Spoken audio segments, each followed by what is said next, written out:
Sebelum menyaksikan video ini, pastikan bosku jangan lupa subscribe. Karena subscribe itu gratis plus bonus tonton video terbaru setiap harinya. Jangan lupa ya.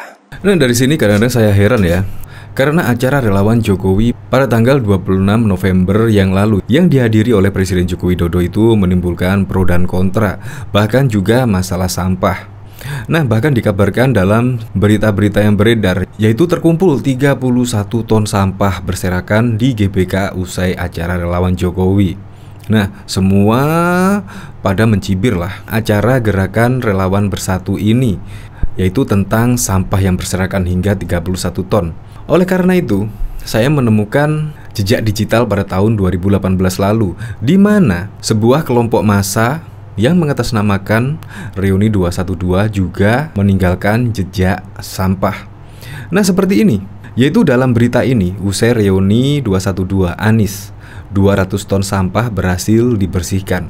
Ya, tepatnya 217 ton sampah. Ya memang sih, kalau ada acara pasti ya meninggalkan sampah lah. Tetapi sampah ya tidak berserakan, melainkan juga ditaruh di tempatnya. Tetapi ketika dikumpulkan setelah gelaran acara tersebut terkumpul, ya seperti yang kemarin di acara Nusantara Bersatu di GBK terkumpul 31 ton sampah. Dan bahkan ini Reuni 212 pada tahun 2018 yang lalu juga mengumpulkan 200 ton sampah. Jadi kenapa yang dinyinyiri cuma Nusantara Bersatu yang dihadiri Presiden Joko Widodo, tetapi kok pada saat lalu kok tidak dinyinyiri?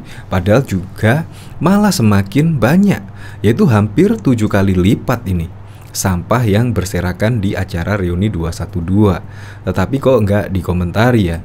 Nah, bahkan di sini dari Menteri Susi Pujiastuti ya sambil menepuk jidat lah, sambil menyertakan sebuah artikel berita, bersihkan 31 ton sampah, acara relawan Jokowi, 500 pasukan oranye, 10 truk, 28 pick up dikerahkan.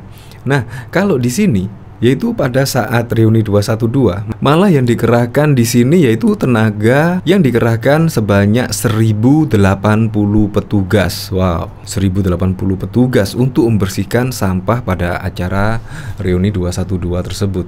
Tetapi kalau dilihat dari Twitter ya, justru setelah acara Nusantara Bersatu ini, semua netizen malah ribut tentang 31 ton sampah yang berserakan setelah acara ini selesai.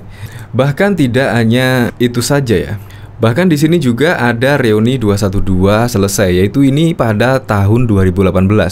Yang kemarin tahun 2018 menghasilkan 217 ton sampah, dan ini Reuni 212 yang digelar pada 2 Desember 2019 juga menghasilkan, ya ini malah sampah segunung dari Monas.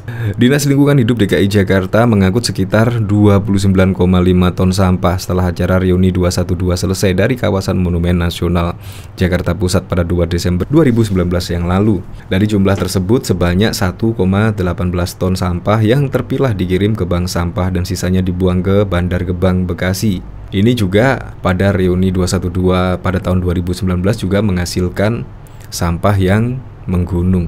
Jadi memanglah kalau ada kerumunan massa pasti akan menghasilkan sampah. Menurut saya ini hal-hal yang lumrah sekali. Yang penting tertib, tidak anarkis, aman. Menurut saya itu sudah keren sih. Kalau sampah itu ya memang sesuatu hal yang wajar dan juga langsung dibersihkan oleh Dinas Kebersihan yang terkait. Jadi tidak usah dibesar-besarkan lah. Untuk lebih lengkapnya simak berita berikut ini, Good News Indonesia. Acara Nusantara Bersatu yang digelar relawan Jokowi menyisakan sampah berserakan yang mengotori Gelora Bung Karno GBK Senayan, Jakarta Pusat pada Sabtu 26 November 2022. Penampakan lautan sampah di GBK tersebut menjadi sorotan publik dan berujung viral di media sosial. Dinas Lingkungan Hidup DKI Jakarta mengerahkan 500 personel pasukan oranye untuk membersihkan dan mengangkut sampah dan berhasil mengumpulkan total 31 ton beragam jenis sampah usai acara tersebut. Semua terlibat dalam membereskan sampah ini, baik dari Kasudin, Kasatpel hingga petugas jasa layanan perorangan. Semua terlibat, kata Kepala Dinas Lingkungan Hidup DLH DKI Jakarta Asep Kuswanto di Jakarta, dikutip dari Antara. Total 31 ton sampah yang dikumpulkan oleh pasukan Oranye ada lokasi itu, diantaranya sampah plastik dari botol kemasan air minum. Selain personel, pihaknya juga mengerahkan puluhan kendaraan yang terdiri dari mobil lintas pick-up, mobil sapu jalanan, serta truk sampah anorganik. DLH DKI Jakarta mengerahkan 28 unit mobil lintas, 14 unit mobil sapu jalanan, serta 10 unit truk. Asep mengatakan pihaknya terus memantau setiap kegiatan yang bersifat massal di DKI Jakarta. Pasukan Oranye dari DLH DKI Jakarta siaga di berbagai titik untuk menggerak cepat setelah kegiatan. Pasukan kita selalu standby. Tiap titik ada yang berjaga dan akan siap bergerak begitu kegiatan apapun selesai, katanya. Silaturahmi nasional dengan tema Nusantara Bersatu digelar oleh gabungan relawan Jokowi di Stadion Utama Gelora Bung Karno, Jakarta. Rombongan warga dari berbagai latar belakang dan daerah memadati area GBK, mulai dari kelompok ibu-ibu, anak muda, hingga para santri. Dalam acara tersebut, Presiden Jokowi memaparkan sejumlah pencapaiannya selama memerintah, terutama di bidang infrastruktur. Jokowi pada kesempatan itu juga mengabarkan sejumlah catatan yang dia anggap penting untuk dicermati oleh relawan terkait sosok dan kriteria calon presiden 2024. Bahkan sejumlah pihak merespon pernyataan Presiden Joko Widodo terkait sosok berambut putih yang dinilai merupakan pemimpin yang memikirkan rakyat. Salah satunya datang dari Direktur Eksekutif Trias Politika Strategis Agung Baskoro. Menurutnya, pernyataan itu adalah sinyal bagi Gubernur Jawa Tengah Ganjar Pranowo di pemilihan Presiden Pilpres 2024. Dari ketiga kandidat, capres terkuat yang kini bertengger di peringkat teratas, yakni Ganjar, Prabowo, dan Anies. Hanya Ganjarlah yang memiliki penampakan rambut putih mencolok. Sinyal kuat Presiden Jokowi untuk Ganjar, kata Agung dalam keterangan tertulis pada Sabtu 26 November 2022. Agung juga mengatakan sinyal Jokowi dukung Ganjar itu bukan yang pertama kalinya. Jokowi juga disebut pernah memberi sinyal dukungan pada acara relawan sebelumnya, yakni Rakernas Projo pada Mei lalu. Hal yang sama juga diungkapkan oleh Ketua Umum Relawan Anies Arus Bawah Jokowi, Michael Umbas, yang mengatakan bahwa sosok berambut putih itu berujuk pada Ganjar.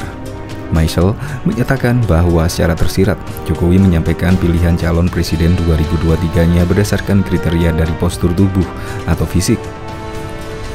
Kan beliau tidak mungkin sebut nama tetapi kriteria.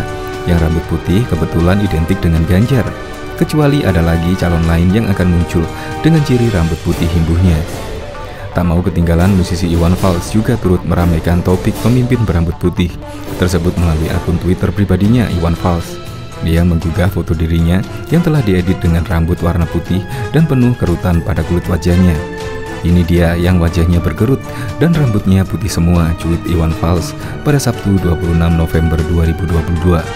Sebelumnya, di hadapan ribuan relawan di Stadion Gelora Bung Karno GBK pada Sabtu 26 November 2022, Jokowi mengatakan sosok yang memikirkan rakyat diantaranya adalah kelihatan dari penampilan. Satu di antaranya berambut putih. Hal itu disampaikan Jokowi sekaligus mengingatkan relawan agar berhati-hati memilih pemimpin pada 2024 mendatang. Dari penampilan kelihatan banyak kerutan karena mikirin rakyat. Ada yang rambutnya putih semua, ada itu kalau wajah celing dan tak ada kerutan di wajah, hati-hati. Lihat rambutnya, kalau putih semua itu mikirin rakyat, jelas Jokowi. Bahkan diketahui puluhan kendaraan Dinas Lingkungan Hidup LH DKI Jakarta dikerahkan untuk membersihkan 31 ton sampah sisa dari kemerahan acara silaturahmi nasional Musyawarah Rakyat Musra.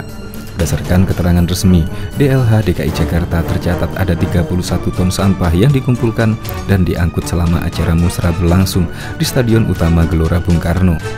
Kepala Dinas LH DKI Jakarta, Asep Kuswanto, mengungkapkan lebih dari 50 kendaraan dikerahkan untuk membersihkan dan mengangkut sampah-sampah itu.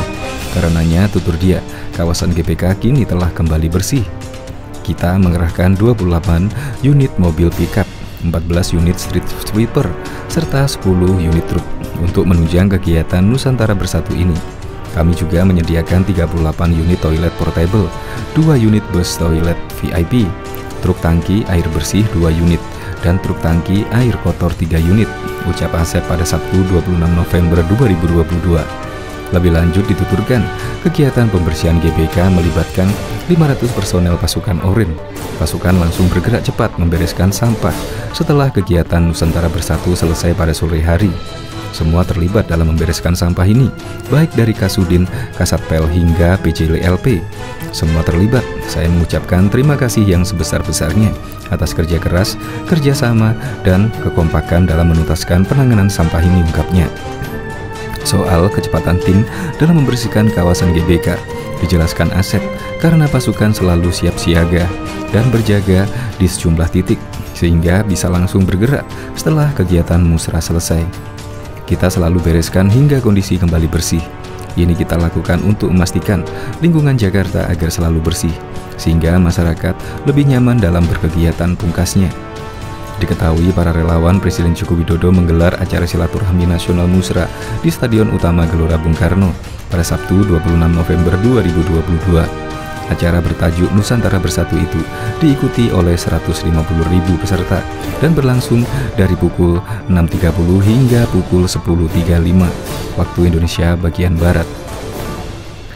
Diketahui pada waktu itu sebanyak 200 ton sampah berhasil dibersihkan petugas kebersihan Pemprov DKI Jakarta di kawasan Monumen Nasional Monas usai kegiatan reuni 212 yang berlangsung Ahad sejak pukul 3 hingga 13.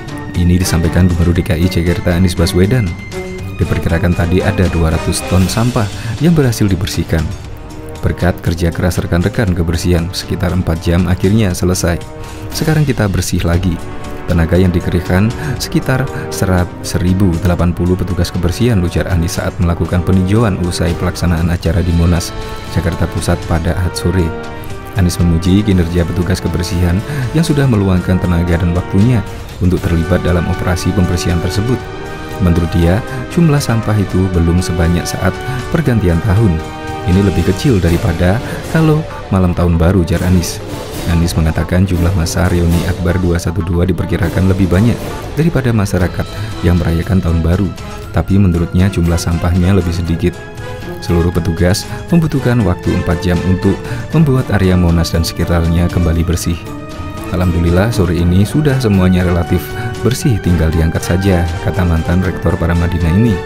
Menurut Anies, sampah di Monas saat ini sudah terkumpul semuanya. Rencananya, kata dia, nanti malam dan besok sampah tersebut akan langsung diangkat ke tempat pembuangan sampah akhir. Dia pun mengapresiasi reuni Akbar 212 yang berhasil dilaksanakan secara tertib. Dia bersyukur masih bisa melihat Monas seperti pada biasanya, yang mana setiap akhir pekan tetap bersih. Jadi, saya ingin sampaikan apresiasi kepada semua yang mendatangi Monas dengan tertib, dengan rapi, dan alhamdulillah, Monas kita lihat seperti hari Ahad lainnya. Ini cermin ketertiban, jelas Anies. Anies juga menyampaikan bahwa pihaknya akan memastikan setiap acara masyarakat yang berlangsung harus berjalan lancar. Ia menjanjikan kebutuhan masyarakat terpenuhi. Kami siapkan kendaraan toilet sampai armada pembersihan sampah. Semoga Monas bisa menjadi tempat kita semua dan bisa terjaga dengan baik, jelas Anies Baswedan. Bahkan Dinas Lingkungan Hidup DKI Jakarta mengangkut sekitar 29,5 ton sampah setelah acara reuni 212 selesai dari kawasan Monumen Nasional Jakarta Pusat pada 2 Desember 2019. Dari jumlah tersebut sebanyak 1,18 ton sampah yang terpilah dikirim ke bank sampah dan sisanya dibuang ke Bandar Gebang, Bekasi. Tadi kami mulai membersihkan sampah pukul 10 dan selesai pukul 13, kata Kepala DLH DKI Andono Warih melalui keterangannya setelah reuni 212 selesai. Ia mengatakan petugas kebersihan bisa dengan cepat menyapu dan mengangkat sampah dari lokasi acara reuni 212 karena petugas dibantu peserta yang berinisiatif mengumpulkan sampah sendiri. Para peserta, kata Andono, tanpa meminta telah mengumpulkan sampah secara mandiri ke sejumlah titik di kawasan Monas. Jadi sebagian tinggal kami angkut saja, ujarnya. Tidak ada kesulitan dalam penanganan sampah reuni 212 setiap tahunnya karena peserta dengan sadar. Dalam reuni 212 ini, DLH menyiapkan 425 orang petugas kebersihan gabungan yang armada pembersihan sampah seperti road sweeper sebanyak 8 unit, kompaktor 2 unit, truk anorganik 2 unit, kijang lintas 10 unit, bus toilet 8 unit, tangki air kotor 8 unit, tangki air bersih 4 unit, ada tangki air bersih Pam Jaya 10 unit petugas. Selain itu, DLH juga menempatkan armada kebersihan di pintu istana, Tenggara Gambir, dan Pertamina untuk akses masuk ke kawasan Monas. Saat ini semua armada sudah kami tarik karena proses pembersihan lokasi sudah selesai sejak tadi siang. Jumlah sampah tahun ini jauh lebih sedikit ketimbang saat menyelenggarakan reuni 212 tahun 2018. Pada tahun 2018, sampah terkumpul tembus 217 ton usai kegiatan reuni 212 di kawasan Monas, Jakarta Pusat.